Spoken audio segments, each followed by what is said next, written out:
My girlfriend betrayed everything we built. I vanished without a word.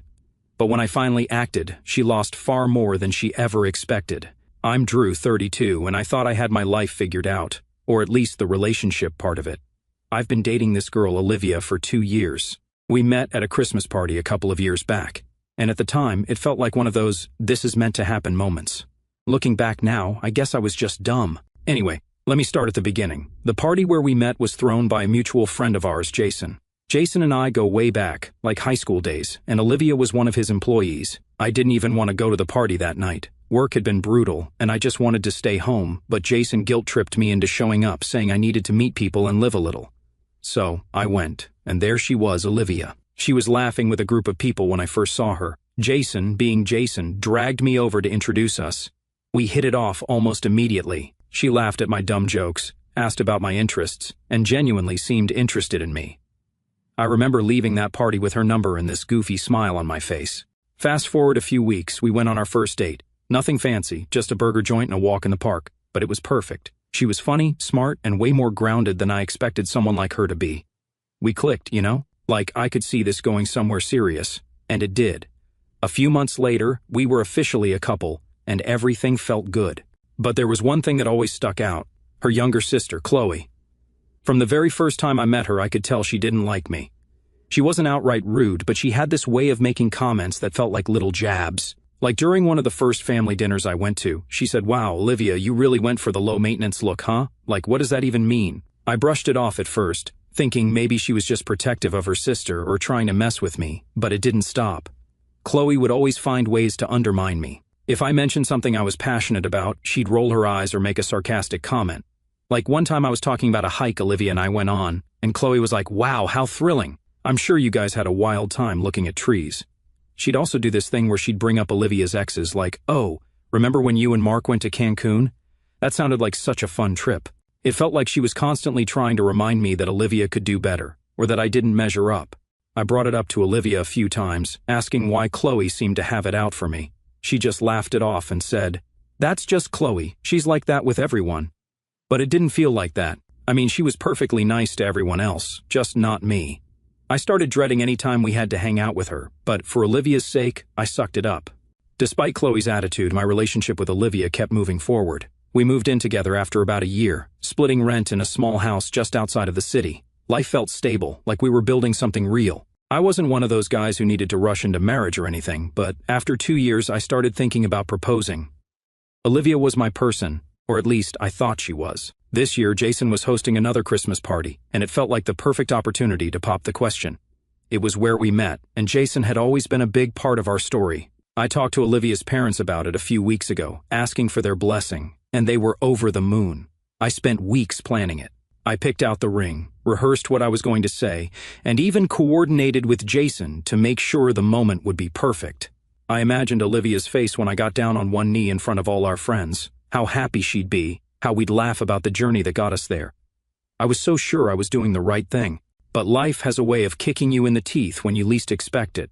All those plans, all that excitement. It was like building a house on quicksand. I didn't know it at the time, but the foundation of our relationship wasn't what I thought it was, and the cracks were about to show in the worst way. About a month ago, the guys and I planned a weekend fishing trip up to this spot we love near the lake. It's quiet, kind of off the grid, and it's always been our go-to place to just unwind and catch up. We pack up a couple of coolers, grab some gear, and just hang out. I'd been looking forward to it for weeks. Life had been a grind, and I needed the break. Olivia wasn't thrilled about me being gone for a whole weekend, but I told her it was important to me, and she seemed to get it, or at least she pretended to. So, I was driving out that Saturday morning. I had my truck loaded up, tent, cooler, food, everything I thought I'd need. I was already an hour out when it hit me. I'd left my tackle box sitting in the garage. Now I know it doesn't sound like a big deal, but that tackle box was brand new. Olivia had given it to me as a gift, and I'd spent a fortune on new lures, hooks, the works. I couldn't just fish without it. Plus, I knew the guys would give me endless crap if I showed up empty-handed. So, I sighed, turned the truck around, and started heading back home. I wasn't too happy about losing time, but I figured I'd grab the box and get back on the road in no time. Olivia had mentioned she'd be out shopping with Chloe that day, so I wasn't expecting anyone to be home. Honestly, I was kind of relieved about that. I didn't want to deal with the whole "why are you back so soon" conversation. Olivia wasn't the type to hold back her opinions, and if she thought something was dumb, she'd let you know. I figured it was better to just be in and out without any awkwardness. By the time I pulled into the driveway, it was around 3 o'clock in the afternoon. Olivia's car was parked there, which caught me off guard. My first thought was that maybe she'd gotten back early, or their shopping trip had been cut short. I didn't think much of it. Sometimes plans change, right? I parked the truck and headed inside, already focused on grabbing the tackle box and hitting the road again. When I walked through the door, the house felt oddly still. You know when something just feels off? The air felt heavier, like the kind of quiet that isn't really quiet. I could hear faint voices coming from the living room, so I figured Olivia and Chloe were just hanging out. It wasn't unusual for Chloe to be over. She didn't live too far, and Olivia liked having her around. I usually just kept my distance when Chloe was over. It was easier that way. As I made my way through the house, I realized their voices were louder than I thought. They weren't just chatting, they were laughing. Not the friendly, light-hearted kind of laughing either. It was that mean, gossipy kind of laugh. I stopped in my tracks halfway down the hall. I didn't mean to eavesdrop, but the way they were talking, something about it made me freeze. I couldn't help but listen. Chloe's voice carried first. "You're seriously telling me he didn't notice?" "Not even a little," she said, sounding almost impressed, but in that snarky, mocking way she always had. Olivia's laugh followed, softer but full of amusement. "Of course not. Drew doesn't notice anything unless it's right in front of him. He's so focused on his little hobbies he has no idea what's going on." My chest tightened. I didn't know what they were talking about, but the way they said my name, it felt wrong, like I was the punchline of some joke I didn't understand. Chloe wasn't done. "I still don't get how you put up with him. He's like the most boring guy I've ever met, always talking about fishing or hiking or whatever. God, Olivia, you could do so much better. He's so safe." "Safe," Olivia said, her tone not loving or affectionate but almost dismissive. "Safe?" Chloe replied. "Come on, you deserve more than boring. Scott is way better." My heart started racing. "Scott? Who's Scott?" I thought. Olivia's laugh cut through me. "I know, I didn't plan for it to happen, but Scott, he's just different. And in bed? Oh my God, it's insane. Drew doesn't even come close." Chloe continued. "Then what are you waiting for? Just break it off with Drew already. Scott is clearly the better choice." Olivia sighed. "I can't. Not yet. And I know he's planning something big for Christmas. I don't want to ruin it yet." I wanted to smash something, yell, do anything to release the anger boiling inside me, but instead, I just took a deep breath and left the house. As I closed the front door behind me, I heard Olivia call out, "Drew, is that you?" I didn't answer. I got in my car and drove away. She called me a few minutes later, but I ignored it. By the time I got back on the road, she had sent me a string of messages. "Where are you? I thought I heard the door. Are you okay? Please call me." I didn't go back to the fishing trip. I couldn't. Instead, I drove aimlessly for hours, trying to figure out what the hell had just happened. It was like everything I thought I knew about Olivia, about our relationship, was suddenly up in the air, and I didn't know what to do with that. Eventually, I pulled into a motel parking lot and checked in for the night. It wasn't much, but it gave me a place to sit and think, without the weight of the house or Olivia's presence looming over me. I turned my phone off, ignoring the flood of messages and missed calls that had started coming in. I couldn't deal with her right now. I didn't want to hear her excuses or explanations. What could she possibly say to justify what I'd overheard? I spent the entire night at that motel, staring at the ceiling and playing the conversation I overheard in my head like some twisted highlight reel. Every laugh, every word felt like a dagger. The way Olivia talked about me with Chloe wasn't just disrespectful, it was cruel. And the mention of Scott? That hit differently. Knowing there was a name, a face to attach to her betrayal made it even worse. It wasn't just some abstract mistake I could brush off. She'd been making choices, deliberate ones, to lie to me, laugh behind my back, and plan for her exit while I was planning our future. Looking back, though, there were signs, subtle ones, but I chose to ignore them back then. For example, over the last few months, Olivia had been more busy than usual. Gym sessions, last-minute drinks with her coworkers, impromptu shopping trips with Chloe. At the time, I didn't think much of it. She wasn't the clingy type, and I respected her independence. But now I couldn't help wondering how many of those nights were spent with Scott instead. Was she seeing him when she was out with Chloe? Was Chloe covering for her the whole time? I couldn't shake the idea that Chloe had been part of this from the start, encouraging her, enabling her, and probably enjoying every second of it. I hadn't told anyone yet, not even my friends. I didn't know how to start that conversation. "Hey guys, turns out my girlfriend of 2 years has been cheating on me with some guy from the gym." It sounded pathetic in my head, and I didn't want their pity. I wanted to deal with this on my own, at least for now. By the time I left the motel, I had a plan, or at least the beginnings of one. I wasn't going to confront Olivia yet. That would come later, on my terms. First, I needed to figure out what to do about our living situation. The lease was in my name, so legally, I had all the control. I wasn't about to let her stay in the house while I figured things out. She didn't deserve that. If anything, I wanted her out of my space as soon as possible. When I got back to the house that afternoon, the first thing I noticed was that Olivia's car wasn't in the driveway. Perfect. I parked my truck and walked in. I headed straight to the spare room where we kept the trash bags. If I was going to do this, I needed to do it now. I grabbed a couple of them and started putting her things, clothes, shoes, makeup, anything that was obviously hers, straight into the trash bags. I just wanted her stuff out of my house. The faster the better. I dragged everything out to the front porch and left it there. Then I went inside, pulled up the contact info for the locksmith I'd used a year ago, and called him to come change the locks. He showed up within the hour and I didn't give him any details, just told him I needed the work done as soon as possible. Once the locks were changed, I felt a small sense of relief. It wasn't much, but it was a step in taking back control. Before I left the house, I grabbed a piece of paper and wrote a quick note. Nothing dramatic, just a simple, "You know what you did. Don't contact me." I taped it to the door and locked up, feeling the weight of the keys in my hand like they were the last tie to the life I'd just thrown away. With everything packed and the locks changed, I needed some space, so I decided to head out to a retreat center I'd heard about a while back. It was 5 hours away. I needed this kind of long drive, and it offered a quiet place to think. No phone, no distractions, just me and my thoughts. That's exactly what I needed. On my way out of town, I stopped to grab a coffee and sat in the parking lot for a few minutes, scrolling through my phone. Sure enough, there were dozens of missed calls and texts from Olivia. At first, they were casual, "Hey, where are you? And did you come home last night?" But as the hours went on, they became more frantic. "Drew, I'm really worried. Please call me. What's going on? Why aren't you answering?" And finally, "Where the hell are you? We need to talk." I didn't respond to any of them. I wasn't ready to talk to her yet. What was I supposed to say? "Oh, hey, I overheard you talking about Scott and how I don't measure up. Want to explain?" That wasn't how I wanted to handle this. She didn't deserve an explanation from me, not after what she'd done. As I drove toward the retreat, I started thinking about what would happen when she came home and found her stuff on the porch. I pictured her reaction, probably shock, maybe some tears. Part of me hoped she'd feel embarrassed, like she'd finally realize how badly she'd messed up. But another part of me didn't care how she felt. This wasn't about her anymore. It was about me and what I needed to do to move forward. By the time I got to the retreat, I was emotionally drained. I spent the next 2 days there. Honestly, I didn't even think much about what I was going to do next. I just knew I wasn't rushing back into the mess I left behind. Let her sit there and figure out why her stuff was on the porch. When I finally headed back into town, I was clear about one thing. Olivia wasn't going to manipulate her way out of this. I wasn't going to give her a chance to spin her lies or cry her way back into my good graces. If anything, I felt a kind of cold clarity driving back. She wasn't worth the energy.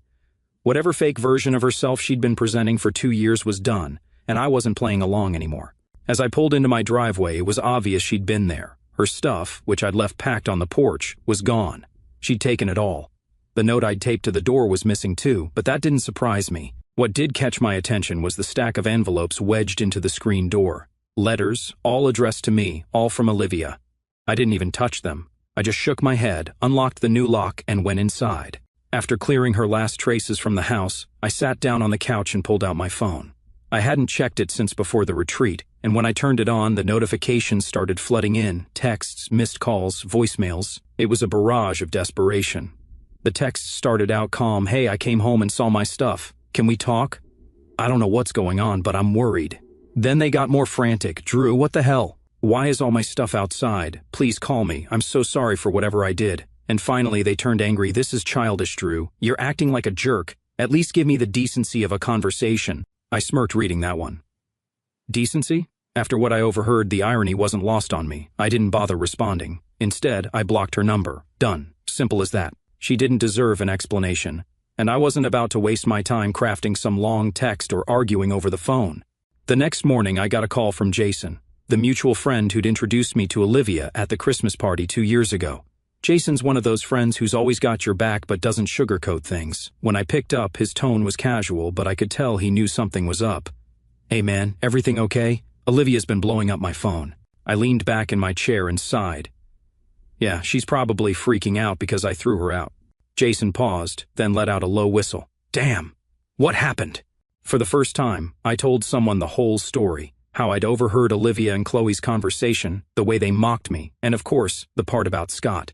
Jason didn't interrupt, which I appreciated. When I finished, he let out a long breath. Wow, that's messed up.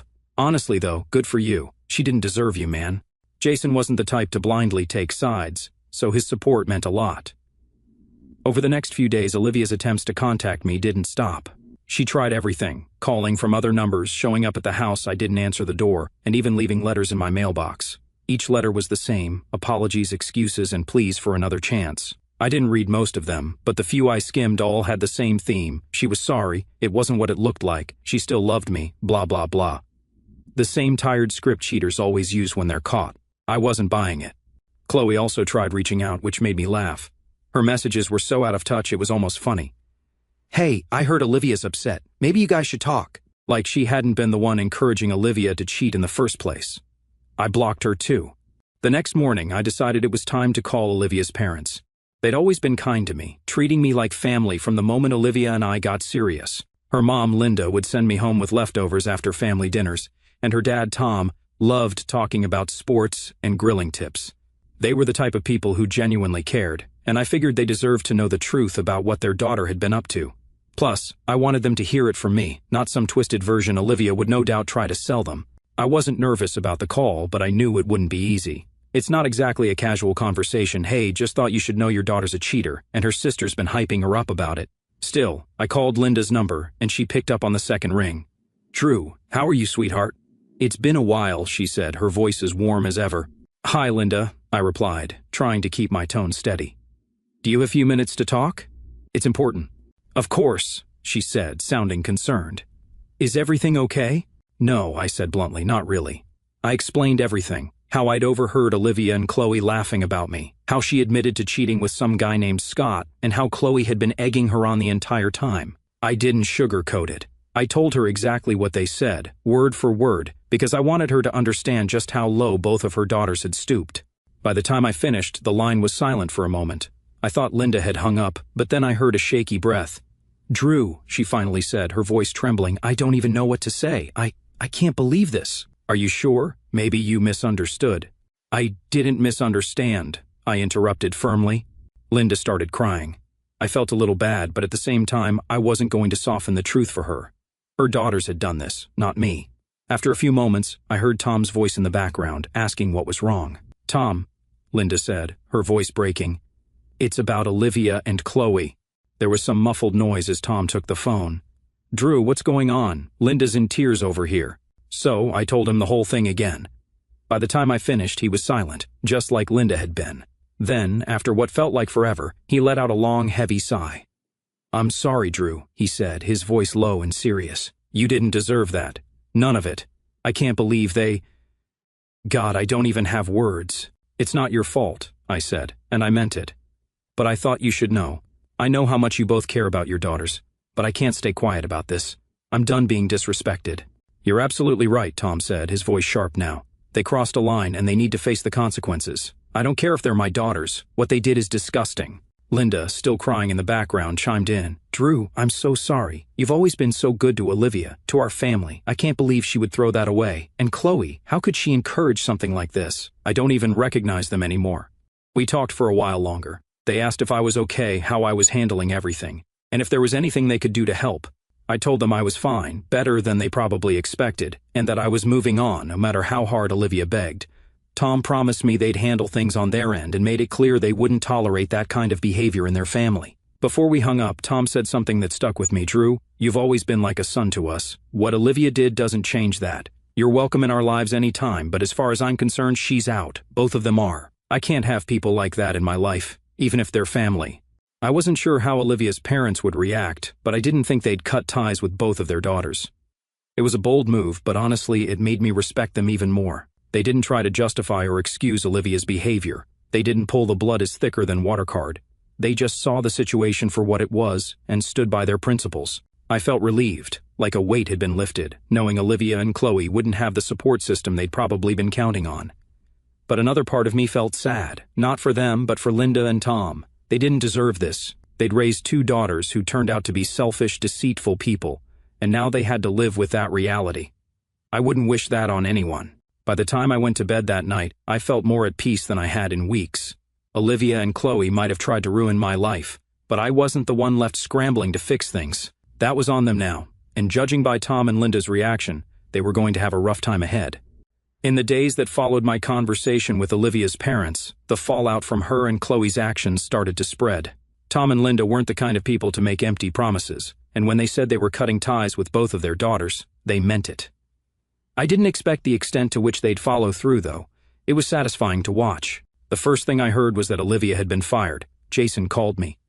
Well, she's not my employee anymore. I can't keep someone like that around. It's bad for the team, bad for morale, and honestly, I don't want someone who thinks that kind of behavior is okay representing my company. I wasn't expecting him to fire her, but I couldn't pretend I was upset about it. Olivia had always bragged about how much Jason respected her work, how secure her position was. Clearly, her actions had consequences she didn't see coming. You didn't have to do that on my account, I said, though part of me was relieved to know she wasn't going to skate by without any repercussions. Jason scoffed. This isn't just about you, Drew. I don't tolerate that kind of behavior, period. She crossed a line, and I'm not going to let her bring her drama into my workplace. After we hung up, I couldn't help but feel a sense of vindication. Olivia had been so smug, so confident that she could get away with everything, but now the life she'd built was starting to crumble. From what I heard through mutual friends, and a little from Jason, Olivia tried to play the victim at first. She told anyone who would listen that I'd overreacted and kicked her out without giving her a chance to explain. But as the full story came out, thanks to Jason and her parents, people stopped buying her act. She went from being someone everyone admired to someone they pitied, and not in a good way. As for Chloe, her involvement didn't go unnoticed either.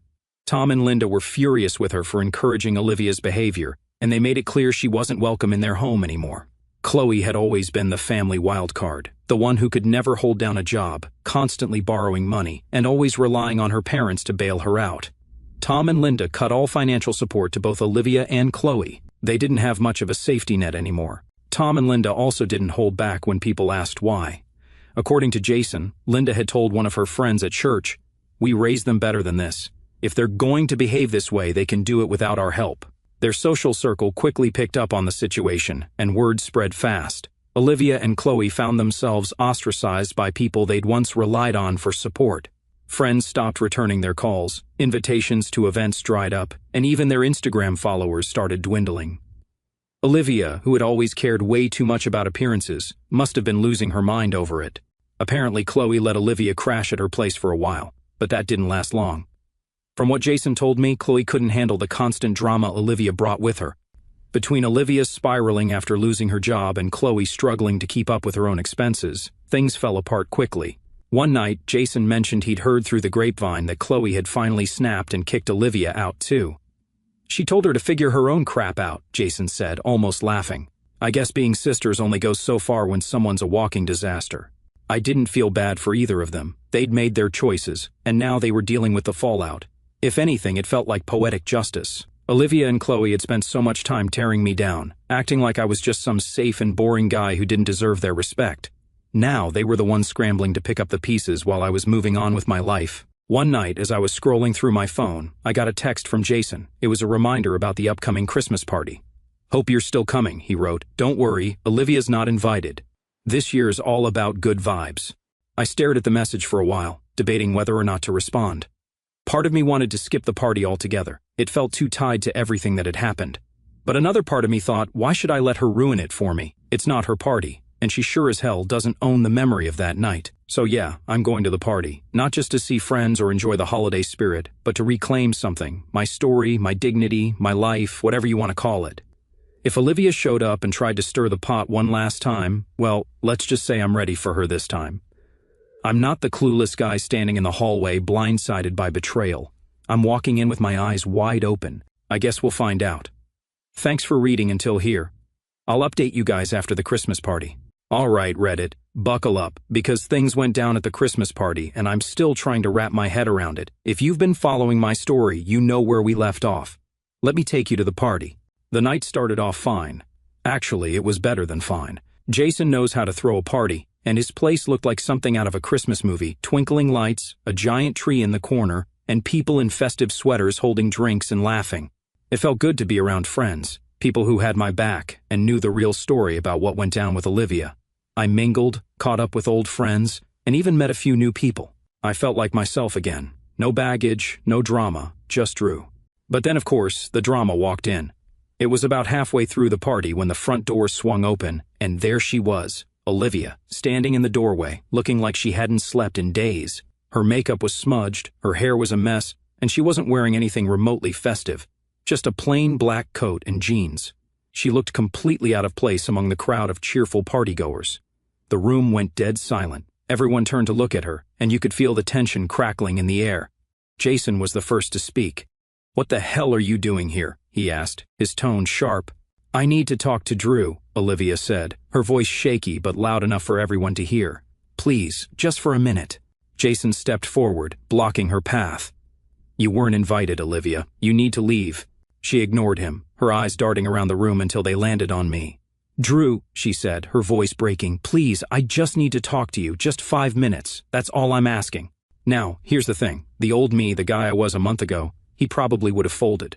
He would have given her those 5 minutes because he wanted to believe the best in people, even when they didn't deserve it. But the new me, the guy standing there with a room full of supportive friends and zero patience for her nonsense, yeah, that guy wasn't about to play along. I crossed my arms and stared at her. "Talk about what, Olivia?" I said, loud enough for everyone to hear. "You've already said everything I needed to know. You just didn't think I was listening." Her face crumpled, and for a second I thought she might actually turn around and leave. But no, she took a shaky step forward and started pleading, her voice cracking with every word. "Drew, I made a mistake, a huge mistake. I was stupid, and I didn't realize what I had until I lost it. Please, just give me a chance to explain." Jason cut in again, his voice firm. "Olivia, I'm serious. You need to go. This isn't the place for this." She spun around to face him, tears streaming down her face now. "Jason, please, I just need 5 minutes with him. Just 5 minutes, and I'll leave." Jason looked like he was about to lose it, but I raised a hand to stop him. "It's fine," I said. "Let her say what she needs to say." You could hear a pin drop as I walked toward her. Everyone was watching, waiting to see what would happen. Olivia wiped at her face, trying to compose herself as I stopped a few feet away from her. "Go ahead," I said. "Say whatever it is you think will fix this." She took a deep breath, her whole body shaking. "Drew, I was an idiot. I let Chloe get in my head and I made mistakes I can't take back, but I swear it didn't mean anything. Scott didn't mean anything. None of it did. You're the one I love, Drew. You've always been the one." I stared at her, unblinking. "You love me?" I asked, my voice calm but cutting. "Is that what you were thinking when you called me boring? When you laughed about how clueless I was? Or how about when you said Scott was insane in bed and I didn't even come close? Was that love, Olivia?" She flinched like I'd slapped her. "I didn't mean any of that," she whispered. "I was stupid, Drew. I was trying to impress Chloe and—" "Stop," I said, cutting her off. "Don't blame Chloe for your choices. She might have encouraged you, but you're the one who made those decisions. You're the one who lied, cheated, and then laughed about it." Her tears were falling freely now, and she dropped her voice so only I could hear. "I'm begging you, Drew. I don't have anyone else. Chloe kicked me out. My parents won't talk to me. You're all I have left." I stepped back, letting her words hang in the air for a moment before I replied. "And whose fault is that, Olivia? Because it sure as hell isn't mine." At that point, Jason had had enough. He stepped forward, gesturing to one of his friends near the door. "Time to go," he said firmly. Two of Jason's friends gently but firmly escorted Olivia out, ignoring her weak protests and pleas. The door shut behind her, and just like that, the tension in the room evaporated. Someone cranked up the music and people started talking again. But the energy had definitely shifted. Jason walked over to me, clapping a hand on my shoulder. "You good?" he asked. I nodded. "Yeah," I said, feeling strangely calm. "I'm good." And you know what? I really was. Watching Olivia crash and burn like that didn't hurt. If anything, it felt like closure. I'd spent 2 years of my life with someone who didn't deserve me, but now I was finally free. So, that's the story. I don't know what Olivia is doing now, and honestly, I don't care. She made her choices, and now she's dealing with the consequences. As for me, I'm moving forward. I've got good friends, a supportive community, and a life that's finally my own again. That's all I need.